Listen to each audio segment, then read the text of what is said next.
आपली वास्तू तथास्तु म्हणते, म्हणून कधीही घरात या गोष्टी बोलू नका. मित्रांनो, आपले घर, आपली वास्तू ही कधीही आपल्याबद्दल वाईट विचार करत नाही. ती नेहमी आपण जेही बोलतो, जेही मागतो त्यासाठी तथास्तु म्हणते, की ते आपल्याला मिळो, ते आपले पूर्ण व्हावं, असंच ती वास्तू म्हणते. कारण ती वास्तू म्हणजेच वास्तू पुरुष, वास्तू देव असतात. म्हणून घरात या गोष्टी अजिबात बोलायच्या नाही. म्हणजेच मुलाबाळांना आईवडिलांनी वाईट अपशब्द वापरायचे नाही, त्यांना बोलायचे नाही, नाहीतर वास्तू तथास्तु म्हणते. पतीला किंवा पत्नीला वाईट बोलायचं नाही, कोणाबद्दलही शिव्या श्राप द्यायचा नाही. मित्रांनो, मरणाविषयीच्या गोष्टी अजिबात घरात करायच्या नाही, नाहीतर वास्तू तथास्तु म्हणते. कोणाचं वाईट होऊ दे असं सुद्धा बोलायचं नाही.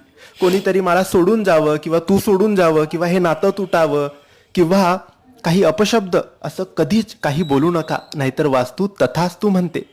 श्री स्वामी समर्थ.